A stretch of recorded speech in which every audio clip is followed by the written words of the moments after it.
Yeah, coming off a bye week and playing the number 5 team in the country. I guess there's no better time for us to get a bye because we probably would have been without close to 6 starters if we had played the week after Sela. So it gives us the opportunity to heal up. All those guys will be back pretty much full go.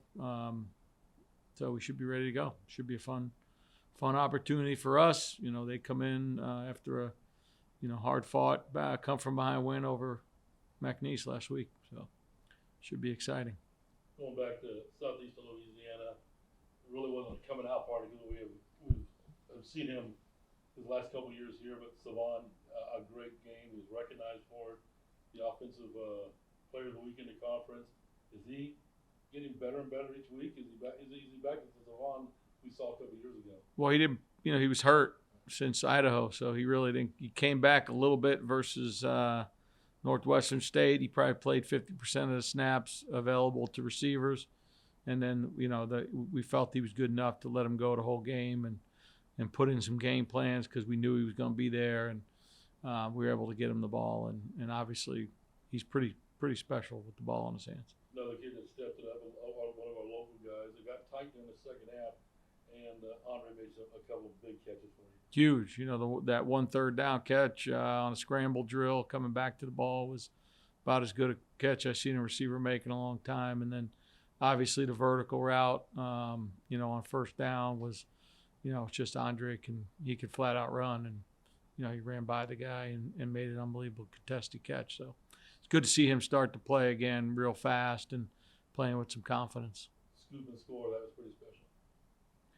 The scoop and score was great. It's always good to score on defense. Those are really good plays, and I think the turnovers we created 4. I don't think we had 1 on offense. So I think that when you go up 4-0 a turnover battle, you got a pretty good chance to win the game. And we held on to win, but we certainly got the win. So one of your fumble recoveries, not to mention who was working with yellow to jump on the ball, fumble the ball. You try to teach your kids not to pick up the football and jump on a fumble?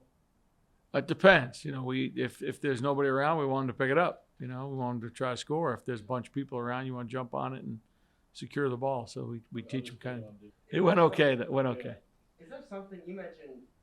Holding on. I think you guys have done that a couple times during the win streak. Is there something to, maybe previously Lamar teams might have let those wins slip away a little bit, and is that nice to see from a team that's young but trending in the right direction to have that late game ability like that? Yeah, I wish they wouldn't do it. I wish we would just play well enough on offense, and not turn the ball over like Houston Christian inside the 10-yard line. Those games can easily go your way. You can get some guys in the game playing late, and we just hadn't had the opportunity to do that in the last 3 games. So we have to do a much better job of finishing games out, I think. But yeah, our kids believe they can win, and I think that's when you can believe, you have a chance. I think when you don't believe you can win, those games always go back to the other team. So I think our guys are starting to believe. We have so much still to work on. I just I find it hard to believe that anyone thinks we're a finished product yet because we're not even close. But each week we try to get better. We try to use last week as a time to work on some of those little things that have really given us a lot of trouble, and 3rd down and things of that nature. So we're continuing to work on that. Although they have a lot of new faces. This is a team that went to the national semifinals last year. What do you see about them that might be some concerns? Concerns. Their D-line is really good. Parker kid is as good as advertised, and they got another guy that transferred from Sac State, who's a Texas guy, played at Texas as a freshman, sophomore, and junior year. Those 2 guys are menacing on the edges, and they're big inside, really big, over 300 pounds, most of the guys. And they got another guy who's a little undersized, but he's Colorado transfer, and they got some guys that can play, and they got some guys in the secondary that can run, and on offense they're big up front. They got bunch of transfers, and their receivers are good. They got a 6'7" guy out there playing receiver, and their backs are all really talented, and the Calzada kid can run and throw. So they pose challenges on all fronts. You mentioned the week off. Are you going to be at full strength Saturday still? We'll be pretty close. I mean, we'll probably be about 99% as to where we were, when we started conference play. So I think we're trending in the right direction there. I mean, all those guys will practice today, so that certainly helps us. When you look at the win streak, I think maybe the knock on the wins, if there are any, would be that, maybe some of the strength of schedule. I think this one, obviously maybe a different caliber team we're talking about. Do you see this as maybe a chance to validate what you guys have done and maybe stop that narrative of the strength of schedule stuff? I don't know that Lamar's won very many games over the last bunch of years, so I would never look a gift horse in the mouth ever. How many games in the last 4 years? Prior to this year, we won 5 total in the last 3 years. So I think we're doing okay. I wouldn't worry. I don't worry. You got to beat the teams on your schedule. I mean, we can't control who's on the schedule, so I mean, you got to beat the teams that are on your schedule, and we've been fortunate enough to do that. I think the teams we played early on in the season, they continue to show that they're really good football teams, and that all of them are competing, if not winning, their conferences at this time. And I just think our team is growing each week, and this is a huge test for us, to see where we are. Is it a litmus test? Of course. I mean, any game where you play in a nationally ranked team, South Dakota was not nationally ranked at the time, but we knew they were a really good football team. I think this is just another step up for us.